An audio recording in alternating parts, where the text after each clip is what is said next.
षटबल का मतलब है जैसे आपने एक सागर मंथन किया और उसमें से अमृत निकलेगा।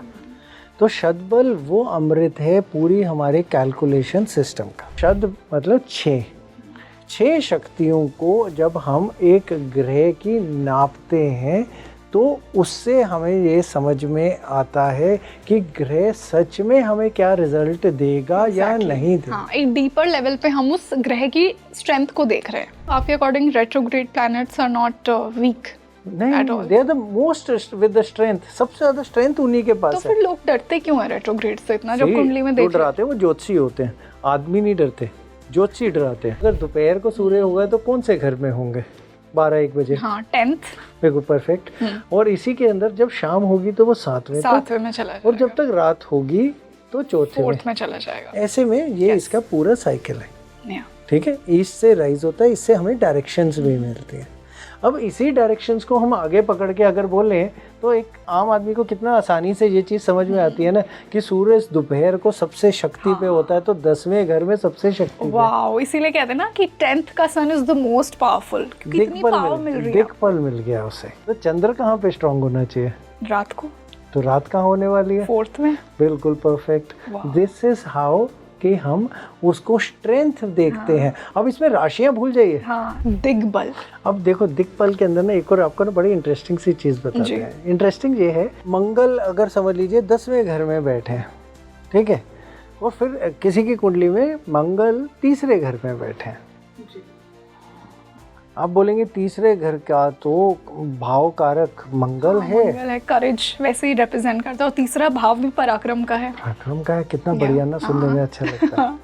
तो ये जो सुनने में अच्छा लगता है ना, वो सच है झूठ है वो जरूर चेक कर लेना चाहिए, क्योंकि मंगल 10वें घर में जाके दिग्बल, यानी दिग्बल मतलब डायरेक्शनल स्ट्रेंथ पकड़ लेते हैं। वाह। तो मंगल अगर हम बोले पावरफुल कहाँ है, हम बाकी सारी चीजें छोड़ देते हैं, हम राशि भूल जाते हैं, सब भूल जाइए, साथ बैठा भूल जाते हैं, सब भूल जाइए, सिर्फ एक ही चीज देख रहे हैं, 3रे का मंगल जिसमें हमें नहीं पता कौन सी राशि है, या फिर 10वें का मंगल क्या ज्यादा स्ट्रांग है। अब जो आम ज्योतिष होगा ना, जो इंटरनेट और सिर्फ कहते हैं जनरल कॉन्सेप्ट पे जाता है ना, वो मंगल 3रे का बोलेगा। नहीं, पहला घर हमारा किस इन्फ्लुएंस का होगा? राशि को, चीज को, बाकी सबको छोड़ दीजिए, ठीक है। हम कहेंगे गुरु उसको फल देंगे सबसे पहला, क्योंकि नैसर्गिक पावरफुल में वो है, सूर्य नहीं है। फिर अगर हम सीधे बात बोले, अगर आपको सुनने में बहुत अजीब लगेगी, बुध नंबर 2 पे आते हैं। ओके, नॉट इवन सन 3रे पे आते हैं। व्हाई?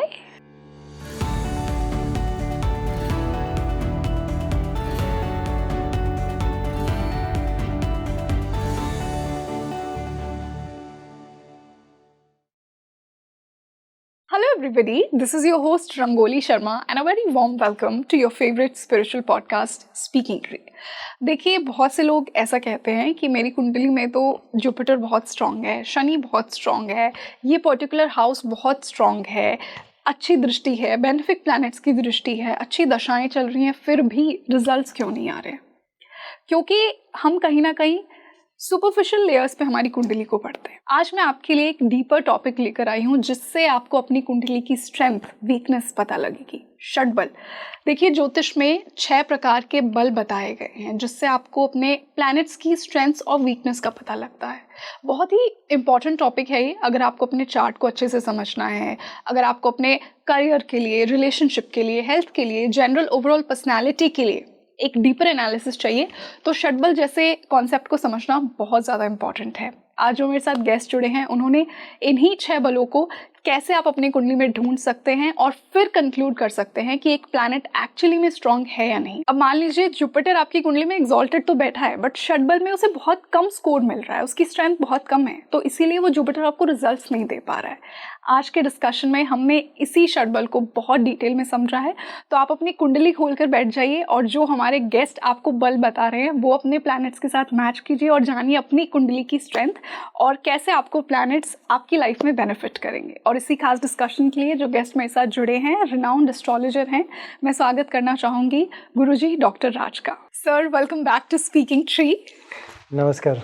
बहुत अच्छा लग रहा है आज आप फिर से जुड़े और हमेशा की तरह ही एक बहुत ही इंसाइटफुल और डिटेल डिस्कशन आज हम फिर से करेंगे और एक टॉपिक भी हमने ऐसा ही उठाया है, षटबल। आई थिंक एस्ट्रोलॉजी का एक बहुत ही डीप टॉपिक है ये, क्योंकि जब आप अपने चार्ट को, कोई भी व्यूअर अपने चार्ट को अगर डीपली समझना चाहता है तो जो सुपरफिशियल कॉन्सेप्ट्स हैं उनसे जब हम डीप जाएंगे तो अष्टक वर्ग, षटबल, ऐसे टॉपिक्स आते हैं। तो आज षटबल पर ही बात होने वाली है। तो सर, जितना बेसिक टर्म्स में मैं षटबल को समझती हूँ कि एक ग्रह को कुछ प्रकार के बल मिलते हैं, आपकी कुंडली में एक भाव को बल मिलते हैं। आज हम उन्हीं बलों को समझेंगे, क्योंकि बहुत से लोगों का ये कहना है कि एक हाउस तो स्ट्रांग है बट फिर भी उस हाउस से रिलेटेड कार्य नहीं हो रहे, वो एक्टिवेटेड नहीं है, कहीं षटबल में तो कमज़ोर नहीं है। तो पहले मैं षटबल आपसे आपके लेंस के थ्रू बेसिक टर्म्स में समझना चाहूँगी, किस किस प्रकार के बल होते हैं, क्या उनका मीनिंग होता है। देखिए रंगोली, षटबल का मतलब है जैसे आपने एक सागर मंथन किया और उसमें से अमृत निकलेगा। तो षटबल वो अमृत है पूरी हमारे कैलकुलेशन सिस्टम का। वाह, ठीक है। वैदिक एस्ट्रोलॉजी की जब हम बात करते हैं ना, जो हम नॉर्मली सारे लोग बोलेंगे वैदिक एस्ट्रोलॉजी, बहुत बड़ा, सुनने में बहुत अच्छा सा भी लगता है, लेकिन अगर हम इस वैदिक को देखते हैं ना तो इसमें क्या होता है, हम ग्रह कुछ जनरली जब हम पहला D1 या हमारा जो पहला चार्ट है, बर्थ चार्ट है, उसको अगर हम देखते हैं तो उसके अंदर हमें ये दिखता है कि वो कहाँ बैठा है, वो जिस राशि में बैठा है, किसी नक्षत्र में बैठा है।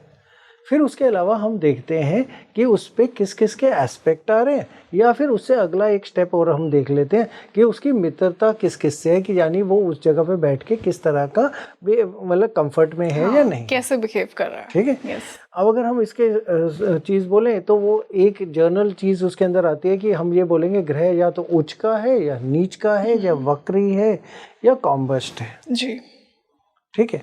इससे ज़्यादा वो नहीं करते। और फिर साथ में नहीं शनि और कहते हैं सूर्य एक साथ हैं तो मित्रता नहीं है, तो शत्रु हैं। फिर तत्कालीन मित्रता अलग से कैलकुलेट होती है और उस तरीके से किया जाता है। ये क्या है, आपने एक ऊपरी रूप से देखा, आपको सही में ये दिख रहा है बहुत बड़ा समुंदर है, बहुत सारा पानी है, गहराई आपको इसकी इतनी सी भी समझ में नहीं है।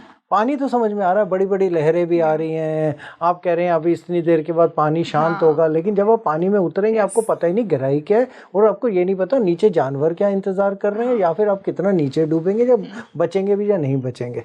तो अगर हमें समुंदर की गहराई नापनी है तो षटबल उनमें से एक चीज है। गहराई नापने के और भी बहुत सारे तरीके हैं, लेकिन षटबल उसमें से एक बहुत बड़ा तरीका है। अब सबसे ज़्यादा ना कंप्लेंट पता क्या आती है कि हम ज्योतिषी पे जाते हैं और उसकी ना प्रेडिक्शन नहीं बैठती। बिल्कुल, उसने तो कहा था कि आपका 10वां भाव बहुत स्ट्रांग है, बट करियर में कुछ क्यों नहीं अपॉर्चुनिटी। यहाँ भाव से ज़्यादा वो ये बोलते हैं कि आपका तो शनि बहुत अच्छा है, उच्च का शनि है, उच्च का शनि है, शनि बहुत अच्छा है, लेकिन शनि से तो हमारे रिजल्ट ही नहीं आ रहे। बिल्कुल। आपका तो बृहस्पति बहुत अच्छा है, लगन में बैठ गया है, बहुत आपके लिए तो 1 लाख पाप माफ है। बृहस्पति में यही लिखा हुआ है, तो यही लाइन वो पढ़ के आपको सुना देते हैं। फिर कई बार तो आपके गज केसरी जैसे योग लग रहे होते हैं। एक हमारे लिसनर, कभी वो फिर से हमारे को सुने, वो बहुत एक बार ही हमारे से कहते विचलित हो गए कि हमने उनको गज केसरी योग के बारे में नहीं बोला उनके, और गुरु चंडाल था या गज केसरी योग था, तो हमने नहीं बोला। बोलने का ना बोलने का कारण ये था कि उसको जब हम नीचे उसमें देख रहे थे उसका असर ही नहीं होना था। अब वो देखा कैसे जाता है, तो वो ग्रहों के कहते हैं कितनी स्ट्रेंथ है, कितनी उसमें शक्ति है, उससे देखा जाता है। अब ये शक्ति जो हम देखते या समझते हैं, इसका नाम है षटबल। अब ये शब्द मतलब 6 शक्तियों को जब हम एक ग्रह की नापते हैं तो उससे हमें ये समझ में आता है कि ग्रह सच में हमें क्या रिजल्ट देगा या नहीं देगा। एक डीपर लेवल पे हम उस ग्रह की स्ट्रेंथ को देख रहे हैं। अभी हम किसी को एग्जांपल दे रहे थे छोटा सा, एक और कहते हैं ना उसमें कि अगर आपका सूर्य समझ लीजिए मेष में बैठ गया जी, एग्जॉल्टेड, लेकिन आपको का जब षटबल में हमने सूर्य को देखा वो बहुत कमजोरी पे आया, तो आप अपनी जिंदगी भर सिर्फ गलत डिसीजन लेते रहेंगे और बार बार कंप्लेंट करते रहेंगे। ये खूबसूरती सिर्फ इस पहले पॉइंट से नजर आएगी। हाँ। तो अब हम शब्द बल के हिसाब से अगर हम चलें तो शब्द बल यानी 6 जो उसकी अलग अलग मापने के कहते हैं सिस्टम है, वो चीज़ों को आगे जाके मैथमेटिक्स, फिर दोबारा हम हमेशा ये कहेंगे जिसने ज्योतिषी बनना है वो सॉफ्टवेयर के अलावा ये ज़रूर समझे कि वो चीज़ कहाँ से उभर के आई या कहाँ से सामने आई। लोगों को ये तक नहीं पता होता कि दशा कहाँ से शुरू होती है और कैसे होती है। जैसे एक छोटा सा चीज़ है, जैसे हम आपको बताएं कि चंद्र का जो नक्षत्र होता है, दशा वहाँ से शुरू होती है जब आप पैदा होते हैं। बिल्कुल। ठीक है। लेकिन अगर हम किसी को ये बात बोलें कि अब आप बताना शुरू करिए कि कितनी दशा निकल गई है या कितनी बची है, वो आपको जब तक सॉफ्टवेयर नहीं देखेगा वो आपको नहीं समझा पाता। तो वहाँ पे वो बहुत बड़ी वीकनेस एलिमेंट में आ जाता है। तो जब हम नहीं समझा पाते तो हम दशा के आगे आगे विवरण को कहीं ना कहीं टूटता जाता है और हम समझा नहीं पाते। तो उसी तरह से शब्द बल एक हमारा पूरी ताकत को समझने का नज़रिया है। जब हम इसको समझ लेते हैं, ये अमृत की तरह निकल के आता है और ये खुद एक पूरा का पूरा प्रेडिक्शन का सिस्टम बन जाता है। आप शब्द बल देखिए, यहाँ से दशा देखिए, वहाँ से ट्रांजिट देखिए, आप उसी में आप बता देंगे इस आदमी के साथ क्या चल रहा होगा। इसमें आपको प्लेसमेंट चीज़ें छोटा मोटा अगर आपने देख लिया बहुत बढ़िया, सिर्फ राशि देख के आपको समझ में आ जाएगा वहाँ पे क्या असर होने जा रहा है। वेरी राइटली सेड सर कि बहुत सारे कंट्रीब्यूटिंग फैक्टर्स होते हैं आपके चार्ट को प्रिडिक्ट करने में। आपने यहाँ पे 6 प्रकार के बलों की बात की, 6 प्रकार की टेक्निक्स की बात की जिससे उस प्लैनेट की स्ट्रेंथ और वीकनेस पता लगती है। तो अब मैं ये 6 बलों के बारे में थोड़ा जानना चाहूँगी। एक एक करके चलेंगे रंगोली। पहला बल हम स्थान बल लेके चलते हैं। ठीक है। स्थान बल सुनने में ना बहुत सिंपल सी चीज़ लगता है कि जहाँ पे ग्रह जिस जगह बैठा है उसका स्थान का बल देखेंगे। ठीक है। अब स्थान बल को ना हम एक एक करके ना चीज़ों से ना डिवाइड करना शुरू करते हैं। अगर हम इसको अगर थोड़ा सा बड़ा करें ना तो सबसे पहले हम हमेशा देखते हैं नीच, उच्च, और फिर तीसरी चीज़ हमें साथ में हमें देखनी होती है मूल त्रिकोण। जी बिल्कुल। तो अगर हम कहते हैं कि और अपना घर में बैठा है या किसी और के घर में बैठा है, पहले एक जर्नल आपको छोटा सा वैदिक के हिसाब से समझाते हैं, फिर फर्क शब्द बल के हिसाब से समझाते जाएंगे। तो अगर ग्रह अपनी राशि में बैठता है तो वो समझ लो वो अपने में बड़ा कंफर्टेबल है, वो एक तरीके से अपने पार्टी के एरिया में बैठ गया। कंफर्ट, अपना स्पेस है उसके वो अपनी मर्जी से वो अपनी पार्टी कर रहा है, अपने में उसमें बैठा है क्योंकि खुद का जगह है। ठीक है। जब वो मूल त्रिकोणा में बैठा है तो हम कहते हैं वो एक तरीके से बिल्कुल फॉर्मल में ऑफिस एरिया में बैठ गया। वो ऑफिस की तरह पूरा अपना रिजल्ट्स बिल्कुल फॉर्मल तरीके से करेगा, टिक लगा के देगा, एजेंडास बनाएगा, स्ट्रेटेजिक होगा बहुत। बिल्कुल सही। जब उच्च की बात बोलते हैं तो उच्च ने उसे शक्ति दे दी, थोड़ा घमंड भी दे दिया और वो कुछ भी करने की शक्ति मान लेगा। और जब हम नीच कहते हैं तो कहीं ना कहीं थोड़े एक पॉइंट पे कमजोर हो जाता है, या कई लोग शब्द इस्तेमाल करते हैं पीड़ित भी हो जाता है। बिल्कुल। लेकिन सिर्फ इतना इसका पहला। ये बात आपने सर एक पॉइंट में कहना चाहूंगी, बिल्कुल सही कही कि जहाँ भी उच्च के ग्रह स्पेशली अगर कुंडली में देखते हैं ना, मैंने लोगों में उन ग्रहों से रिलेटेड जो ट्रेट्स होते हैं, जो कारक होते हैं, बहुत उनमें एक ईगो देखा है। जैसे अगर सन एरीज में सन एग्जॉल्ट हो जाए तो मैंने सन एग्जॉल्टेड वाले बहुत ईगोइस्टिक देखे हैं। जुपिटर एग्जॉल्टेड वाले, उनके अंदर ज्ञान का घमंड होता है। देखिए हम इसके अंदर एक केसी के ऊपर कोई कमेंट नहीं देंगे, हम अपने टॉपिक पे वापस आएंगे रंगोली। फिर अपने टॉपिक के हिसाब से जब हमने उसका बल देखा स्थान के अंदर उच्च का, तो हमने सिर्फ उसका एक हिस्सा देखा स्थान बल के अंदर। स्थान बल के अंदर टोटल में 5 हिस्से होते हैं रंगोली। अगर हम 5 हिस्सों की बात बोलें तो पहला उसका उच्च बल के अंदर जाता है कि वो कहाँ उच्च है, कहाँ वो एक कहते डीप कहते डेबिलिटेशन में चले गया, और उसकी डिग्री के हिसाब से और लॉन्गिट्यूड लैटिट्यूड के हिसाब से हम उसको नंबर देते हैं। और वो नंबर जो हम शब्द बल में देते हैं ये विरूपा की काउंटिंग में देते हैं। तो 60 विरूपा 1 रूपा बनते हैं। What is Virupa? Virupa is like उन्होंने एक कैलकुलेशन का एक सिस्टम बनाया था बृहत पराशरम में कि इतने अगर नंबर मिलते हैं तो हम उसको मतलब इस जगह के ऊपर पॉइंट है तो वो उसको इतने नंबर देंगे। वो नंबरों को उन्होंने विरूपा में काउंट किया जी। और फिर रूपा उसका बड़ा एक फिगर। तो ऐसे ही करके कि जैसे 1 लाख के अंदर लाख तब बनेगा जब 100,000 हो जाएंगे। 1000 तब बनेगा जब हम उसके अंदर इतने वो आ जाएंगे। तो ऐसे करके उन्होंने ऊंचा उसको कैलकुलेशन का सिस्टम दिया जी। तो उच्च बल उसका 5वां, मतलब पहले तो 6 हैं, 6 में से पहला हमने स्थान बल लिया और उस स्थान बल के अंदर भी पहला हमने लिया सिर्फ उच्च बल को उठाया। उसके अंदर भी इतनी सारी लेयर्स हैं, राइट? करेक्ट। तो आपने पहली चीज तो ये देखिए, आपने तो उसका कितना छोटा हिस्सा देखा जब आप वैदिक के हिसाब से बात कर रहे थे। ट्रू।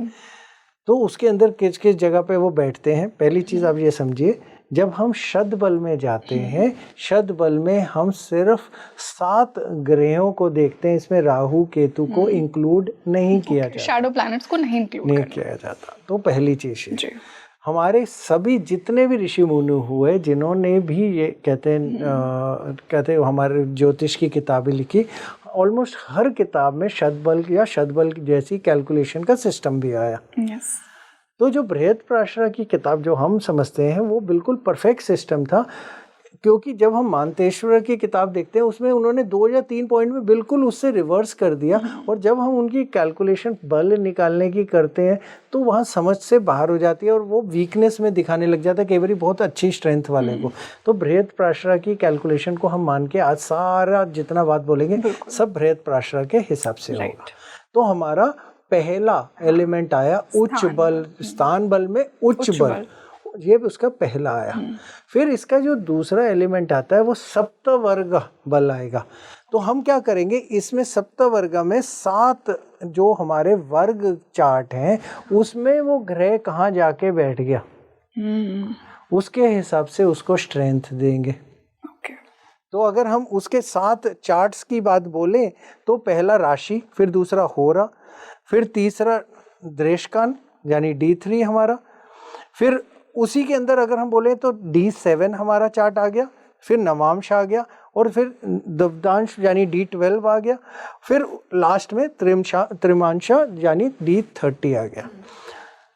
तो उस ग्रह की स्ट्रेंथ हम 7 वर्गों के हिसाब से भी उसे विरूपा देंगे। वाह। तो ये उसका दूसरा पार्ट आया। अब इसमें ये देखिएगा यहाँ पे ना एक बहुत बड़ी खूबसूरती है, ये जितने भी चार्ट है ना ये हमारी लाइफ के एक एक एलिमेंट के बारे में बोलते हैं। हाँ, जैसे D1 लग्न हो गया, जैसे दृष्कान तो बहुत ही इंपॉर्टेंट है, क्योंकि जब हमें किसी बीमारी के अंदर जाना होता है या कोई हम कहते हैं bad event of our life है तो हमें 22वां दृष्कान ज़रूर देखना होता है। अगर हमने नहीं देखा तो हमें समझ ही नहीं आएगा कौन सा चीज़ और कौन सा ग्रह आपको कोई एक नेगेटिविटी दे के जाएगा। तो वो हमारे लिए बहुत इंपॉर्टेंट जोन में आ जाता है। ये हो गए इसके 2 हिस्से रंगोली। फिर तीसरे हिस्से के ऊपर जाएंगे ना तो इसमें तीसरा हिस्सा आता है ओजे गुमा बला। तो जब हम ओजे गुमा बला की बात करते हैं ना तो हम इसमें जितने भी हमारे ग्रह हैं और जितनी भी राशियां हैं इन्हें मेल और फीमेल में बांट देते हैं। ओके। बड़ा आसान सा तरीका है। हाँ। जितने भी मेल होते हैं ना ये सारे के सारे ऑड वाले होते हैं। हाँ। और जितनी भी फीमेल होती है ना वो बिल्कुल सीधी और इवन वाली होती है। ओके। तो हम नेचुरल लाइफ में भी हम हमेशा कहते हैं जितने आदमी होते हैं वो हमेशा ऑड ही जाते हैं और जितनी फीमेल्स होती हैं वो बिल्कुल। तो वो उस तरीके के अंदर ग्रह और उनको बांट देते हैं और इनकी हम प्लेसमेंट देखने लग जाते हैं कि हम इनको कहाँ कहाँ डालें। तो हम यहाँ पे 3 तरह के ग्रहों को हम बांट लेते हैं, मेल, फीमेल और जो मेल भी नहीं है और फीमेल भी नहीं है यानी शनि और बुध। फिर इनकी प्लेसमेंट के हिसाब से इन्हें हम विरूपा इनको देते हैं और इनके पॉइंट्स हम साथ साथ उठाना शुरू कर देते हैं। ठीक है। इसी के अगले में हम जाते हैं तो हम कहते हैं केंद्रादि कहते हैं बल, यानी जो केंद्र में बैठेंगे उनको बल अलग मिलेगा, जो त्रिकोण में बैठेंगे उनको बल अलग में तरीके से मिलेगा। या फिर जो एप्कोलिम में बैठेंगे उनको अलग से मिलेगा, पंफर में बैठेंगे उनको अलग से मिलेगा। तो इन्होंने बड़ा एक सिस्टम बनाया, जो केंद्र में बैठेंगे उसे पूरा, जो त्रिकोण में बैठेंगे तो उसमें हाफ, जो पंफर में बैठेंगे वो उसके अंदर 2/3 और जो एप्कोलिम में जाएंगे वो 1/4, बिल्कुल ही छोटा हो गया। तो ऐसे करके इन्होंने उसके अंदर स्ट्रेंथ देने की कोशिश करी और समझाना। और फिर आखिरी में जहाँ फिर दोबारा बहुत ज़रूरी सा आगे एक चीज़ आ गई, फिर दोबारा यहाँ पे हमारा जो ड्रेकना कहते हैं वर्ग आएगा, उसके अंदर के अंदर जो ये ग्रह जहाँ बैठेंगे वो डिवीजन करे जाएंगे 2 हिस्सों में। तो जब हम इन 5 चीज़ों को एक साथ मिलाएंगे तो हमें एक बल यानी स्थान बल मिलता है। तो सबसे पहली चीज़ फिर दोबारा सबको मैथमेटिक्स सीखनी बहुत ज़रूरी है। तो अभी हमने स्थान बल को भी 5 हिस्सों में बांट दिया। समझा, राइट। षडबल में से भी स्थान बल और उसकी भी इतनी सारी लेयर्स। ऐसे हर बल की आगे आगे और हिस्से हैं। लेकिन आप सबसे खूबसूरती ये देखिए, स्थान बल के अंदर भी अगर हम एक इंडिविजुअल चीज़ को उठा के देखते हैं कि अगर हमने ये देखा कि वो ड्रेकना चार्ट के अंदर कहाँ चले गया या कैसे बैठ गया, तो हम सिर्फ उतने हिस्से से जब वो राशि में से गुजर रहा होगा, यानी ट्रांजिट के अंदर से उसी जगह में उसी ड्रेकना में गुजर रहा होगा, हम ये तक बता सकते हैं कि उस समय उस ग्रह ने आपको किस तरह के फल दिए होंगे। ओके। तो हम उसको माइक्रो लेवल पे तोड़ सकते हैं जब हम उस लेवल को अगला पन्ना खोल के देखें। लेकिन ये हमारी पहली और एक स्ट्रेंथ मिली हमें जी, स्थान बल, सिर्फ स्थान बल से। इसी तरह से फिर हमारी बाकी अगली हम बलों के हिसाब से आपको समझाते जाएंगे। बिल्कुल सर। तो हमने षडबल में से जो पहला बल था स्थान बल, उसको समझा कि कहाँ आपका प्लैनेट बैठा है, मूल त्रिकोण में बैठा है, एग्जॉल्टेड बैठा है, नीच का बैठा है। हमें ये प्लेसमेंट समझ आ गई और उसके बेसिस पे हम डिसाइड करते हैं कि ये प्लैनेट हमें क्या कुछ देगा। फिर आपने मुझे सेकंड बल का बताया, दिग्बल। अब देखो दिग्बल के अंदर ना एक और आपको ना बड़ी इंटरेस्टिंग सी चीज़ बताते हैं। इंटरेस्टिंग ये है, आज अगर समझ लीजिए हमारे बृहस्पति पहले घर में, या हम अगर उसके अलावा अगर हम अगर लेके चलें तो मंगल अगर समझ लीजिए 10वें घर में बैठे हैं, ठीक है, और फिर किसी की कुंडली में मंगल तीसरे घर में बैठे हैं जी। आप बोलेंगे तीसरे घर का तो भाव कारक मंगल है, करेज वैसे ही रिप्रेजेंट करता है, और तीसरा भाव भी पराक्रम का है। पराक्रम का है, कितना बढ़िया ना, सुनने में अच्छा लगता है।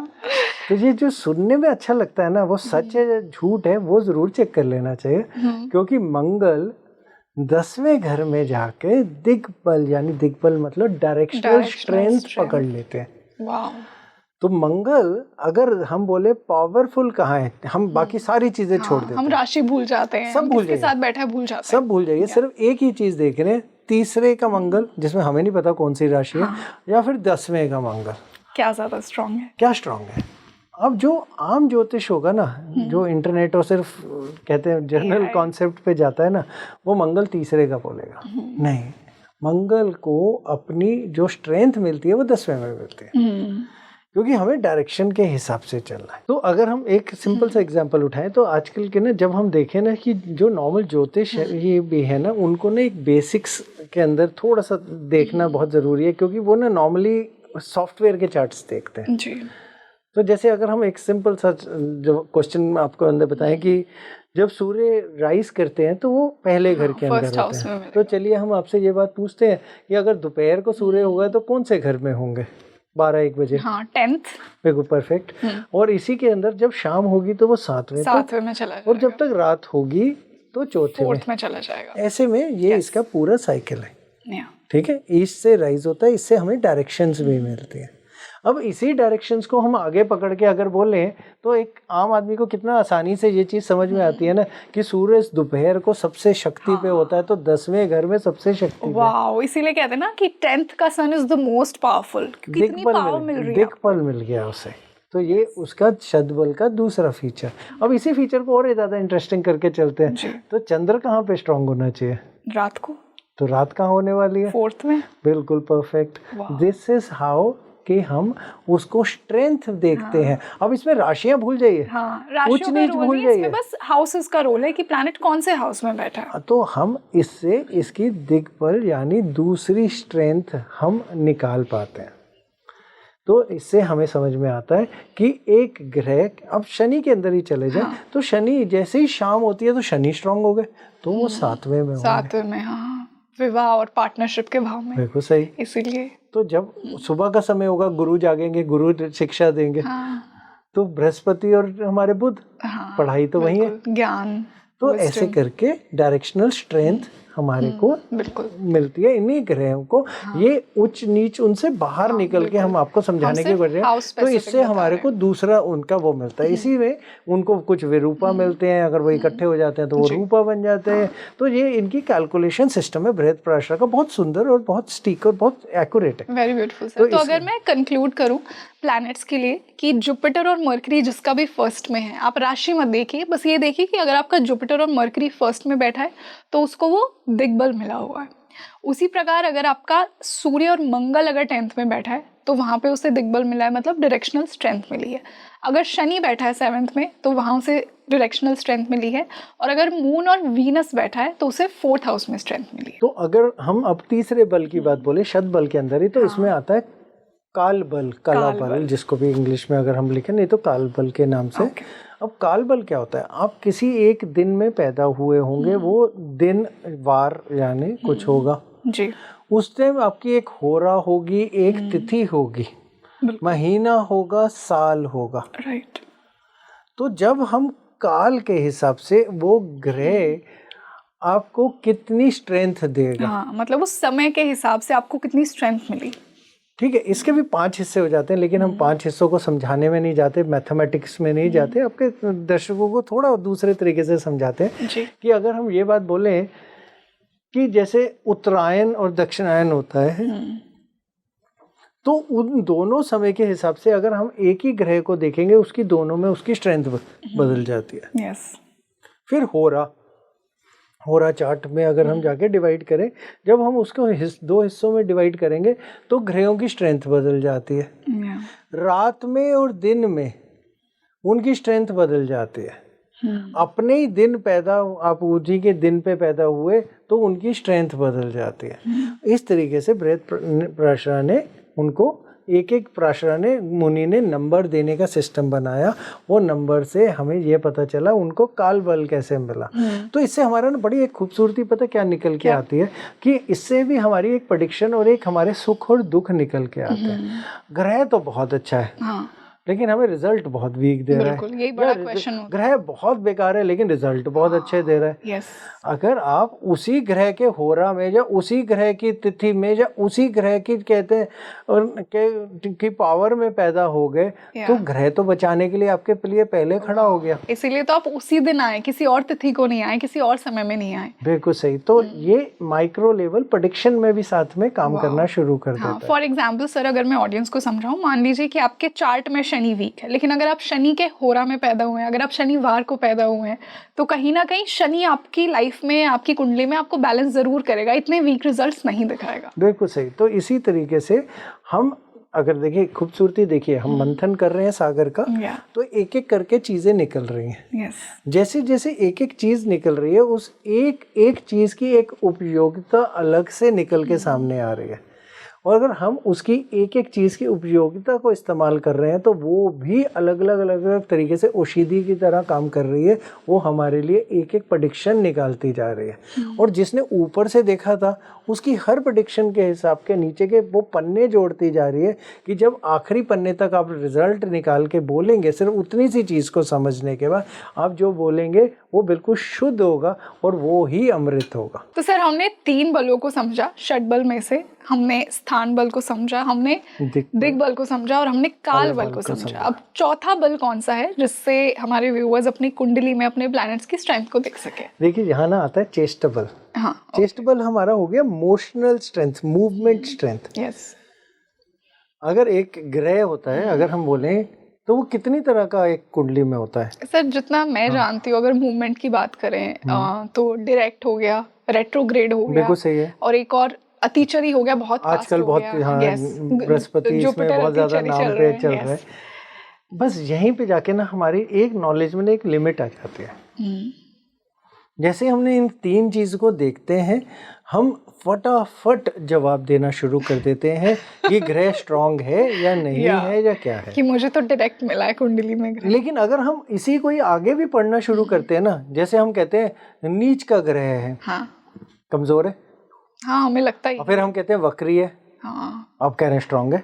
हाँ, कि अगर नीच का ग्रह वक्री है तो कह देते हैं कि स्ट्रांग है, ये रूल है। क्योंकि ये फल दीपिका के अंदर लिखा हुआ है, नीच का ग्रह जब भी वक्री हो जाता है हमारे राशि चार्ट के अंदर, तो वो उच्च के फल देता है। यस, ये फल दीपिका कहती है, जब तक वो कॉम्बस्ट नहीं है। हाँ, ठीक है, सूर्य के बहुत नजदीक नहीं चलेगा। अगर हम इसी को अगर अब समझाने के हिसाब से अगर हम आपको ये समझाएं कि मोशन 3 तरह के नहीं 8 तरह के होते हैं। रियली मतलब कि डायरेक्ट, रेट्रोग्रेड और अतिचरी के अलावा भी 5 हैं। तो रेट्रोगेट तो ठीक है। अब रेट्रोगेट सबसे पहली चीज समझिए, रेट्रोगेट ठीक है, टेक्निकल पे नहीं जा रहे। रेट्रोगेट का मतलब है पीछे की तरफ को जा रहा है। जब हमारे को अगर एक आम आदमी की लैंग्वेज में समझे ना, जब हम रस्सी खींचते हैं वो हमारे पास ज़्यादा ताकत होती है, हम किसी चीज़ को धक्का देते हैं उससे ज़्यादा। तो जब हम खींचते हैं तो बहुत हमारे में ताकत। तो रेट्रोगेट हमारा 100% बल में होता है, जो चेस्ट बल में भी तो सबसे ज़्यादा स्ट्रेंथ लेता है। लेकिन सिर्फ वक्री देखने से उसका आंसर नहीं निकलता, उसकी डिग्री, उसकी प्लेसमेंट की एक पूरी मैथमेटिकल कैलकुलेशन देखनी पड़ती है। अब अगर हम उस कैलकुलेशन के हिसाब से चलें और आपको सिर्फ नाम बताने लगे बलों के मूवमेंट के, तो सबसे पहला वक्री जो हमने आपको बताई दिया, फिर दूसरा है अनुवक्री। जब वक्री ग्रह अपने से पीछे वाली राशि में जा रहा होता है तो वो अनुवक्री होता है। वो उसकी जो स्ट्रेंथ होती है वो कम हो जाती है, वो ऑलमोस्ट 60% हो जाती है। ओके, ये इसके अंदर अगला उसके अंदर पॉइंट। फिर उससे आगे चले तो हम कहते हैं फिर एक होता है विकला। विकला क्या होता है? जब वो स्टिल हो गया, रुक गया। आप देखिए, बड़ा एक सिंपल रूल है साइंस का, जब हम ऐसे गए एक पॉइंट पे पहुंचेंगे वहाँ हम रुक जाएंगे, फिर ऐसे चलेंगे, या फिर आगे जा रहे हैं और फिर हमें पीछे आना है तो पहले हम रुकेंगे फिर पीछे जाएंगे। जो वो पॉइंट रुकने का आता है, क्या हमें चार्ट के अंदर आर ही लिखा दिख रहा हो, लेकिन वो रुकने का पॉइंट है जो डिग्री और उससे कैलकुलेट किया जाता है, उससे यानी वो रुक गया। इसके अंदर स्ट्रेंथ सिर्फ ग्रह की 15% बचती है। दिखने में बहुत कुछ दिख रहा है, वक्री दिख रहा है, आप कह रहे बहुत शक्ति है ना, रुका हुआ है तो उसकी शक्ति नहीं है, लेकिन दिख रहा है आपको वक्री पे, तो उसकी शक्ति अलग हो जाती है। फिर हम आगे आते हैं, एक जो प्लैनेट है जो अपनी स्पीड कम कर रहा होता है, रुकने से पहले थोड़ा तो रुकेगा, नहीं तो एकदम झटका थोड़ी ना लगा देगा, उसको हम कहते हैं मंदा शक्ति। ओके, तो वो मंद हो रही है तो मंदा शक्ति, तो मंद, ठीक है। अब वो मंद के अंदर भी और भी ज्यादा स्लो होगा, तब जाके वो कहीं पे रुकेगा, तो उसे कहते हैं मंद तारा। ओके, उससे भी ज्यादा, यानी बिल्कुल स्लो, उससे भी स्लो फिर एकदम रुकेगा। ओके, तभी तो एकदम जाएगा। तो ये उसकी अगली शक्ति होती है। फिर जब हम तेज चल रहा होता है, सीधा चल रहा होता है, पर लेकिन पूरी स्पीड नहीं पकड़ी होती, तो वो समा, यानी वो स्पीड पकड़ रहा है, यानी 75% 75% तक उसकी शक्ति आ जाती है। फिर आपने जो एक बोला था चारा तो सीधा चलना है, लेकिन सीधे चलने वाले ग्रह की जो शक्ति अगर वक्री के हिसाब से बोले वो आधी से भी कम है। रियली मतलब आपका कहना है कि अगर कोई प्लैनेट डायरेक्ट है और अगर एक प्लैनेट रेट्रोग्रेड है, रेट्रोग्रेड तो वाला चेस्ट बल में ज्यादा स्ट्रांग है। सर फिर रेट्रोग्रेड को लोग इतना वीक क्यों समझते हैं? किसने वीक समझा आज तक? हमने तो फिर कर्म क्या है कि प्लैनेट रेट्रोग्रेड मिला, वो क्या लेसन देना चाह रहा है इंस्टेड ऑफ? हाँ, अगर आम आदमी की लैंग्वेज से बोले, मैं कुछ भूल गया था, मैं लेने जा रहा हूँ पीछे। लेकिन फिर उसमें समय तो बर्बाद होगा। समय बर्बाद होना का नहीं है आपको, अगर वो कुछ भूल गया था तो वो आपके लिए चीज ठीक कर रहा है या खराब कर रहा है? नहीं, फिर लेकिन वो उस समय में कुछ और कर सकता था ना। अगर मैं एक लॉजिकल टर्म में सोचूं कि अगर आप कोई काम करने जा रहे जो आप भूल गए थे तो अगर मैं सीधा चलता रहता तो वो समान काम तो भूला ही रह जाता ना, फिर तो आपका कभी पूर्ण होता ही नहीं ना। आप कल कहीं जा रहे हो, आप अपनी कार की चाबी घर में छोड़ गए हो, बाहर निकलते जा रहे हो, कह रहे हो मैं फिर भी सीधा चलूंगा, तो लेनी तो टैक्सी ही पड़ेगी ना, कार तो फिर भी नहीं मिलेगी आपको। तो मतलब आपके according retrograde planets are not weak? नहीं, they are the most with the strength, सबसे ज्यादा स्ट्रेंथ उन्हीं के पास है। तो फिर लोग डरते क्यों है रेट्रोग्रेड से इतना, जब कुंडली में देख लेते हैं? देखिए, डरने के लिए तो डराने के लिए जो डराते हैं वो ज्योतिषी होते हैं, आदमी नहीं डरते, ज्योतिषी डराते हैं। क्योंकि वो बिजनेस है, अगर वो बिजनेस ही नहीं चलेगा, क्योंकि वो बिजनेस दो ही चीज पे चलता है, या तो डर पे चलता है या फिर एक होप यानी उम्मीदों पे चलता है। या तो वो आपको बहुत सारे डर दे देंगे या बहुत सारी उम्मीद दे देंगे, फिर आपको 5-6 चीज़ें खरीदनी पड़ती हैं या 5-6 पूजा करवानी पड़ती हैं, क्योंकि फिर तो उपाय ही आपकी ज़िंदगी है, नहीं तो कुछ आप, यहाँ हम प्रेडिक्शन की बात कर रहे हैं, हम यहाँ पे ना कुछ समझाने के अंदर, हम सिर्फ उसके साइंटिफिक सिस्टम पे जा रहे हैं जो पराशर जी ने लिखे, और वो क्यों लिखे हम उसमें कभी फिर व्याख्या कर लेंगे। लेकिन सच्चाई ये है कि रेट्रोग्रेड सबसे ज़्यादा, फिर अभी हमने आपको चर यानी सीधा बताया, फिर आखिरी में अतिचारी। अतिचारी भी बहुत कमज़ोर है, 35% है। मतलब अतिचारी भी, तो अगर आप बोलेंगे बृहस्पति के बहुत बड़े इफेक्ट्स होने अतिचारी से, वो बहुत सारी चीज़ें हिलाएंगे, क्योंकि बहुत तेज़ गाड़ी चला रहे, कंट्रोल नहीं है, कंट्रोल नहीं है उनके पास, तो कंट्रोल नहीं है, इसीलिए हम उसको ये बोल रहे हैं कि बृहस्पति अतिचारी हैं, तो बहुत नुकसान आई करेंगे। थिंक आज हमने इस पॉडकास्ट में काफी मिथ्स को ब्रेक किया है। एक तो कि अतिचारी होना is not always very powerful, और रेट्रोग्रेड होना is not always very weak. नहीं, रेट्रोग्रेड होना इज ऑलवेज वेरी स्ट्रॉन्ग। तो रेट्रोग्रेड, हाँ, पीछे हो सकता है कुछ हम पिछले जन्म का कुछ लेके आए हैं, या कुछ करना है, कुछ हमारी जिम्मेवारियां होंगी, लेकिन ये सोचिए कि जो रह गया था उसकी पूर्णता है वो। ओके। और सर मान लीजिए कि किसी की कुंडली में एक भी प्लैनेट रेट्रोग्रेड नहीं है, तो क्या हो गया? बहुत, तो क्या कर सकते हैं, बाकी बल में से एक बल है ये। तो यहाँ तो शद बल की बात हो रही है। नहीं, जस्ट फॉर लाइक बहुत से व्यूअर्स होंगे। अब वो देखिए, आप कह रहे हैं वक्री नहीं है, लेकिन बाकी 7 हिस्से क्यों नहीं आप देख रहे हैं? हमने 8 हिस्से बताए, उनमें से हो सकता है वो स्लो हो रहा हो, मंद, बहुत ही मंद तारा हो, या हो सकता है वो स्टैंड स्टिल पे एक जगह पे खड़ा हो, या फिर क्या पता कहते सीधे में बहुत तेज चल रहा हो, अतिचारी हो। वो 7 हिस्से भी तो देखिए। हाँ, लेकिन 100 नहीं है उसकी स्ट्रेंथ, 100 से कम है सर, एक के हिसाब से, 6 में से एक। अभी हम 1/6 की बात कर रहे हैं, 1/6 के अंदर भी हम 1/8 की बात कर रहे हैं। जी सर, मैंने ये इस पर्सपेक्टिव से पूछा कि ठीक है हमारे पास सारे बल हैं, बट सिंस हम रेट्रोग्रेड की बात कर रहे हैं, आपने एक बात कही कि रेट्रोग्रेड का मतलब है कि पूर्व जन्म से उस प्लैनेट से रिलेटेड कोई कर्म रह गया। तो इस कॉन्टेक्स्ट में अगर किसी के चार्ट में एक भी प्लैनेट रेट्रोग्रेड नहीं है, तो मतलब पास्ट लाइफ का कर्म कहीं ना कहीं सेटल्ड है उसकी लाइफ में। पहली चीज, हम एक चार्ट को देख के कोई जजमेंट नहीं देते। एक ग्रह को देख के या किसी भी ग्रह की सिर्फ पोजीशनिंग देख के हम कोई जजमेंट नहीं देते, क्योंकि जहाँ पिछले जन्मों की बात बोलते हैं तो वहाँ हमारा सबसे पहले घर आएगा ही आएगा। जहाँ घर आएगा वहाँ 5वां घर आएगा। तो हमने अभी 5वां घर तो देखा नहीं, क्या पता हम कर्म ही ऐसे कुछ पीछे के लेके आए जो आगे पूर्ण करने, हम पीछे में पूर्ण नहीं छोड़ के आए, लेकिन आगे पूर्ण करने के लिए उनको लेके आए हैं।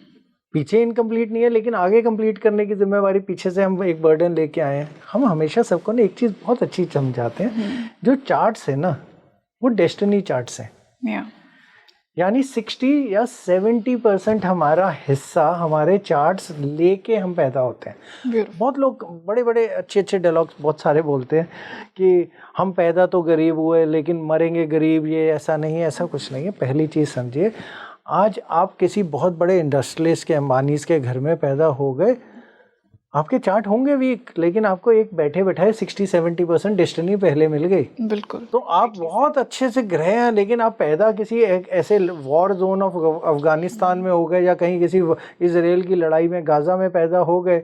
जितने मर्जी आपके अच्छे चार्ट होंगे, आपको उतने रिस्क भी साथ में देंगे। तो डेस्टिनी ने तो पहले प्ले अराउंड कर लिया 60-70%। 30% से 40% में से भी 20-25 क्रियामन कर्म होते हैं हमारे, जो हम बदल सकते हैं। तो फिर भी 10% या 12-15% बच जाते हैं। वो 10 या 15% जो हमारे आसपास के लोग होते हैं वो ड्राइव करते हैं उसको। मेरी किससे शादी हुई है, मैं किस ऑफिस में जॉब कर रहा हूँ, हमारा बॉस कैसा है, वो ड्राइव करेंगे हमारे वो आखिरी के 10 से 15%। आप जितने मर्जी टैलेंटेड हो, आपको बहुत ही गलत मिल जाएगा तो आप क्या कर लेंगे? Very rightly said. तो ये इसका एक फॉर्मूला है। तो चेस्ट बल उसमें से, आपको फिर बता रहे हैं, 6 में से 1 यानी 1/6। उस चेस्ट बल में भी प्लैनेट की पोजीशन यानी टोटल उसके अंदर भी 1/8। तो एक छोटा सा हिस्सा है, लेकिन हम आपको सिर्फ समझाने के लिए ये बता रहे हैं कि अगर हमने पहले कुंडली में देखा होता और सिर्फ वक्री 3 जो आपने, अतिचारी भी नहीं दिखता बाय द वे, आपको हम ये भी आपको करेक्ट कर दें, किसी भी सॉफ्टवेयर में खोलते हैं यूजुअली अतिचारी किसी को नहीं दिखता है, डायरेक्ट और रेट्रोग्रेड 2 ही दिखना है। जब 2 ही दिखना है तो आपके पास तो इन्फॉर्मेशन ही कम है। तो अब हम आपको कह रहे हैं 100% मार्क्स लेके आइए एग्जाम के अंदर, सही प्रेडिक्शन करिए, और आपके पास तो सिर्फ 2 ही चैप्टर दिए आने, हम उसके अंदर में 8 है। तो आप कहाँ से निकालेंगे? आपकी तो प्रेडिक्शन ही गलत होगी। तो ये बल इसलिए देखने उस पे आते हैं। सर इसी से अगर हम नेक्स्ट बल की बात करें, कौन सा बल है जिससे हमारे व्यूअर्स अपनी कुंडली में अपने प्लैनेट्स की स्ट्रेंथ को देख सकते हैं? अगला जो अभी तक हम कहते हैं 4 कर चुके हैं, 5वां है नैसर्गिक बल। नैसर्गिक कि नेचुरल। अब एक प्लैनेट नेचुरली बहुत स्ट्रांग है। जैसे सूर्य से एग्जांपल शुरू करते हैं। सूर्य बहुत बली है, सबसे बली में से गिना जाएगा, और सबसे मतलब हम ये नहीं कहेंगे सबसे ज़्यादा बली, सबसे ऊपर हम गुरु को मानते हैं, ठीक है। पर हम सूर्य के एग्जाम्पल को यूज़ कर रहे हैं। सूर्य के नज़दीक कोई भी पहुँचेगा वो कॉम्बस्ट हो जाएगा, बिल्कुल। लेकिन सूर्य को असर नहीं होगा। हाँ, सूर्य कम्बस्ट नहीं होता है, ठीक है, उसको असर नहीं होगा। या तो जब हम प्लेसमेंट्स के अंदर इसको साथ में जोड़ते हैं नैसर्गिक बल, जब हमारे 3 ग्रह एक साथ बैठे हैं, जिसका बल सबसे ज़्यादा होगा वो सबसे ज़्यादा उस घर को इन्फ्लुएंस करेगा या कुछ करेगा वहाँ पे। हाउ? फॉर एग्जाम्पल अब गुरु के साथ अगर सूर्य बैठे हैं, जब तक अगर दूर बैठे हैं, हम एक नॉर्मल राशि की बात कर रहे हैं, तो गुरु की जो स्ट्रेंथ है, नंबर उसको ज़्यादा मिलेंगे और गुरु ज़्यादा इन्फ्लुएंस करेगा। हाँ, कंबाइंड के अंदर जाएंगे शतबल में, फिर एक अलग कैलकुलेशन आ जाएगी। हम सिर्फ एक इंडिविजुअल पॉइंट और सिर्फ एक उतनी छोटी नज़र से देख रहे हैं। तो अगर हमें समझ लीजिए पहले घर के अंदर हमारे पास बृहस्पति भी बैठे हैं और हमारे पास सूर्य भी बैठे हैं। अब हम ये पूछेंगे पहला घर हमारा किस इन्फ्लुएंस का होगा, राशि को, चीज को, बाकी सबको छोड़ दीजिए, ठीक है। हम कहेंगे गुरु उसको फल देंगे सबसे पहला, क्योंकि नेचुरली नैसर्गिक पावरफुल में वो है, सूर्य नहीं है। फिर अगर हम सीधे बात बोले, अगर आपको सुनने में बहुत अजीब लगेगी, बुध नंबर 2 पे आते हैं। ओके, नॉट इवन सन तीसरे पे आते हैं। Why? ये सी अगेन प्राशर साहब अब है नहीं तो उनसे हम सवाल नहीं पूछ सकते। लेकिन जो उन्होंने चार्ट्स बनाए और उनके सिस्टम है, हाँ ठीक है, हमने वेरीफाई करके देखा है, काम करते हैं, बिल्कुल वैसे ही चलते हैं। अब होता है कि सूर्य भी वही है, बुध भी वही है। हमने हमेशा देखा है बुध की इन्फ्लुएंस उस घर के ऊपर ज़्यादा होती है।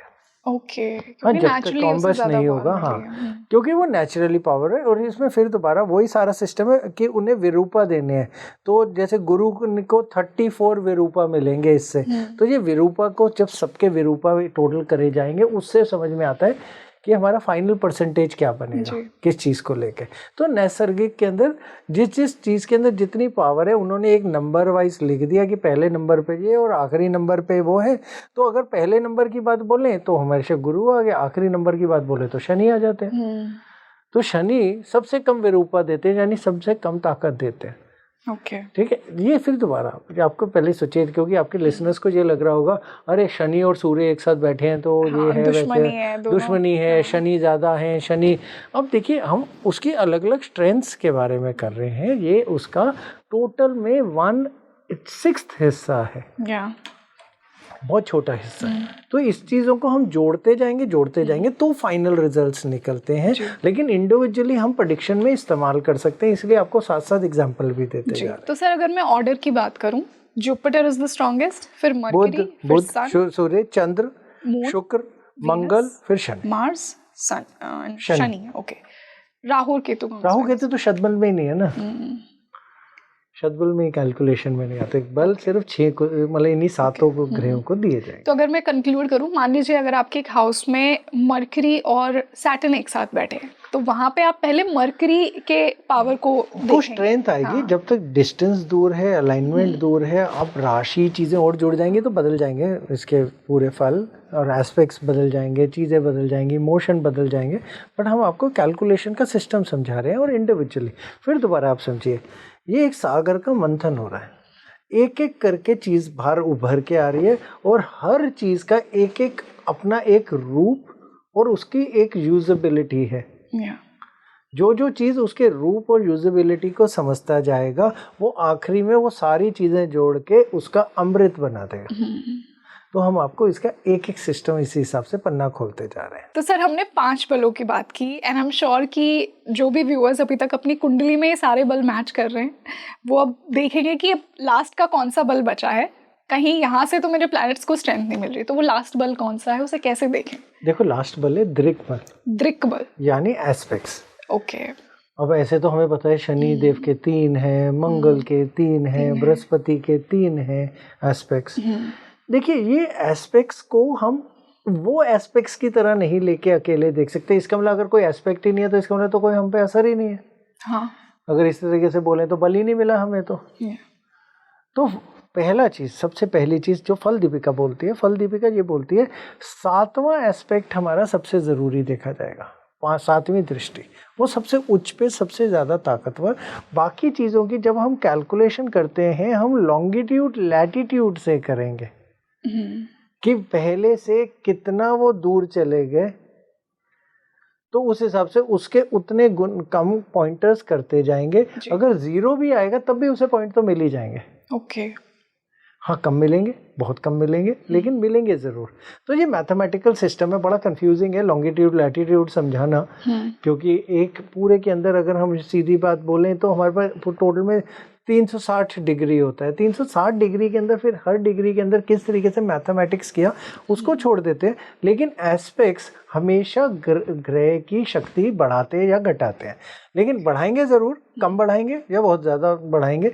तो अगर हम ये कहें कि बेनिफिक का उसके ऊपर एस्पेक्ट आएगा तो बहुत ज़्यादा बढ़ जाती है। अगर मेलेफिक का आता है तो उसकी एक पॉइंट में कम हो जाती है, लेकिन मेलेफिक के एस्पेक्ट की वजह से मेलेफिक के कुछ इफेक्ट्स उसके ऊपर आ जाते हैं।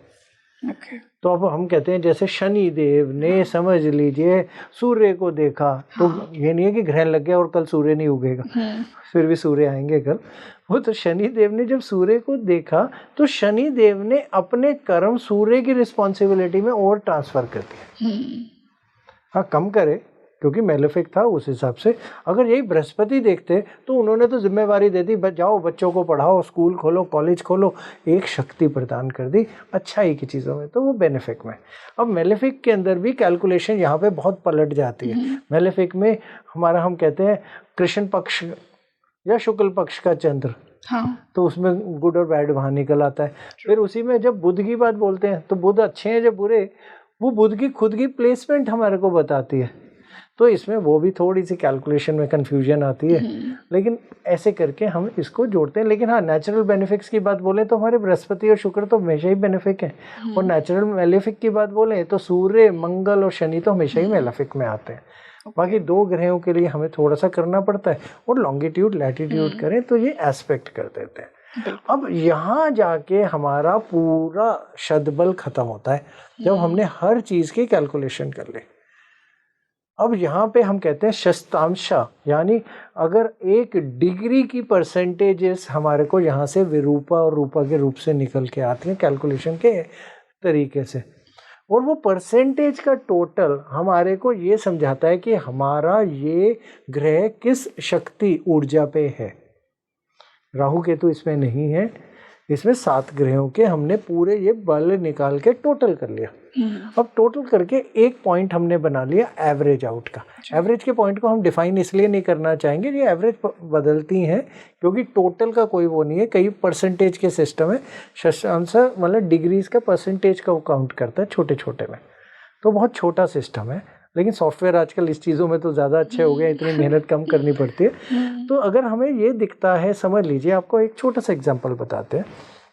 समझ लीजिए बृहस्पति कर्क में बैठे हैं, उच्च के हो गए, एग्जॉल्टेड, और हमने शतबल के अंदर उसे देखा कि वो बहुत ही कमजोर है,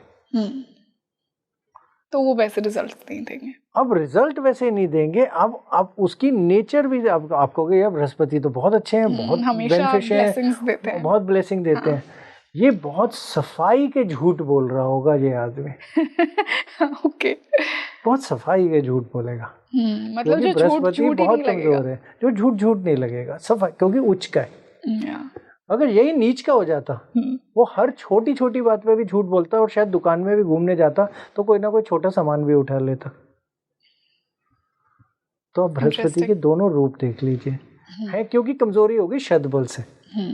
हम वैसे नहीं करें, यही शतबल बहुत ऊंचा होता, बिल्कुल ही कहते नीच के बृहस्पति होते, वो शतबल बहुत ऊंचा होता, वो कुछ भी हो जाता, खुद भी झूठ नहीं बोलता, और जिसके साथ रिलेशनशिप में भी होता उसको कहता तुझे सच ही बोलो, नहीं तो अगर एक भी झूठ बोला तो आज हम रिलेशनशिप खत्म कर देंगे। मतलब वो सामने वाले से भी नीच होने के बाद भी वो नीच की हरकत नहीं करता। ओके, वाह, इतनी पावर है शतबल में, उसको पावर मिल जाती। यस, अब आपके किसी ने सिर्फ शनि को ने किसी को देख लिया, हम कहते हैं तीसरे को देखा, तो वो सबसे ज्यादा दुख देता है, क्योंकि जिम्मेवारियां तीसरी नजर से आती हैं शनि की। लेकिन जिस ग्रह को देख रहा है वो शद बल में बहुत बली बैठा है, शनि उस पर असर भी नहीं करेंगे, क्योंकि वो एक एस्पेक्ट है, उसका दृक बला का हिस्सा है। Yes, true. असर भी नहीं करेंगे, पता भी नहीं चलेगा। अब ये तो इसकी सिर्फ प्लेसमेंट की खूबसूरती हुई, इसमें तो आपने देखा प्रोमिसेस और डिनायल्स को। अरे इससे अगली खूबसूरती ये देखिए ना, दशा में क्या ऐसा रिजल्ट निकलेगा। अगर हमारा शद बल बहुत ऊंचा है और उसी की दशा आ गई, तो वो ग्रह जिस जिस राशियों का लॉर्ड है, जिधर से ट्रांजिट कर रहा है, जो जिसको देख रहा है और जहाँ खुद बैठा है, वो अपने पूरे रिजल्ट्स देगा। कितने आराम से हम बता देंगे कि इसका कैसा चीज़ें जाएंगी और किस तरह से इसका फ़ायदा होगा। बिल्कुल सर। तो आज हमने उसी षडबल को समझा और ये जाना कि किस प्रकार प्लैनेट्स आपको स्ट्रेंथ देते हैं, क्या क्या वो एरियाज़ हैं। बहुत से लोग की कंप्लेन रहती है, मुझे तो मेरा प्लैनेट स्ट्रांग दिख रहा है, बट कहीं ना कहीं हम सिर्फ एक ही पार्ट को कैलकुलेट कर रहे होते हैं। और जैसा आपने कहा कि ज्योतिष में बहुत कुछ है, बहुत सारे कंट्रीब्यूटिंग फैक्टर्स हैं जो कि आपके एक प्लैनेट को स्ट्रांग या वीक बनाते हैं, और षडबल उनमें से एक बहुत इंपॉर्टेंट फैक्टर है। तो sir, I think it was a master class in एक चीज़ और छोटी सी कहते हैं रंगोली ऐड करना चाहेंगे। श्योर।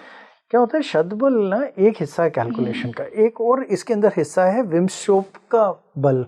ओके। ये जो बल है, ये हम कहते हैं स्ट्रेंथ और प्लेसमेंट वर्ग के बेसिस पे भी लेते हैं ग्रहों के। जब हम ये स्ट्रेंथ और बेसिस को लेते हैं, ये भी समझने में एक अलग ही चीज़ है कि जब ग्रहों की स्ट्रेंथ, अगेन फॉर्मूले हम शतबल के ही इस्तेमाल करते हैं इसके अंदर भी, लेकिन हम वर्गों में इनकी प्लेसमेंट लेते हैं अलग अलग में।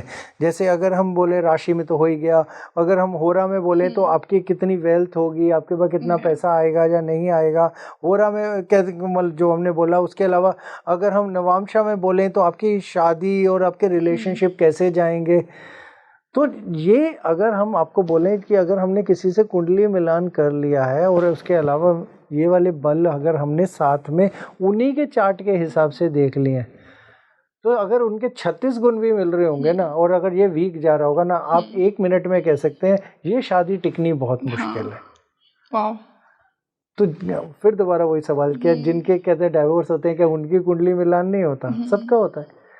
शायद शतबल नहीं देखते वो। तो शतबल के अगला भी जो उसका हिस्सा है, अगर उन दोनों चीज़ों को अगर वर्गा चार्ट के अंदर स्ट्रेंथ्स को देखें, तो ये हमारे को वो अमृत है जो आपको, जैसे अमृत क्या करता है, इनविंसिबल, अमर बनाता है। तो ये आपकी प्रेडिक्शंस को अमर बनाते हैं, ये वाले सारी चीज़ें जो मिलके अमृत बनते हैं। Definitely sir, and I am sure आज के इस डिस्कशन के बाद व्यूअर्स ने अपने चार्ट में सारे प्लेसमेंट्स को, शतबल को ढूंढा होगा, और अब आज उन्हें पता लगा होगा कि कैसे उनका प्लैनेट एक्ट कर रहा है। अगर पावरफुल लग रहा है सुपरफिशियली, तो उसे अंदर से स्ट्रेंथ क्यों नहीं आ रही, कहीं वो शतबल में तो कमज़ोर नहीं है। सो हम यूं ही इंटरेस्टिंग और इंसाइटफुल टॉपिक्स लेकर आते रहेंगे आपके साथ, and it was a wonderful discussion with you today. Thank you so much for joining us. तो आप मुझे कमेंट सेक्शन में बताइए कि क्या आपने अपने बर्थ चार्ट से इन 6 बलों को मैच किया। अगर हाँ, तो आई एम श्योर आपको पता लगा होगा कि एक बेनिफिक प्लैनेट जो आपको लग रहा था वो क्यों रिजल्ट्स नहीं दे रहा था।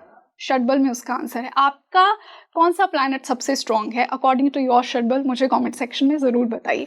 और भी अगर आपकी कोई क्वेरीज हैं शतबल को लेकर, वो भी बताइए, और आने वाले पॉडकास्ट में हम ऐसे और किन टॉपिक्स पर चर्चा करें, स्पेशली जो डीप एस्ट्रोलॉजी के टॉपिक्स हैं, जो बहुत ही डिटेल्ड बारीकी वाले टॉपिक्स हैं, जैसे शतबल, अष्टक वर्ग, इन जैसे और टॉपिक्स हमें बताइए। मैं मिलती हूँ जल्द ही एक और बेहतरीन पॉडकास्ट के साथ, और यूं ही आपके लिए इंटरेस्टिंग इंसाइटफुल डिस्कशंस लेकर आती रहूँगी।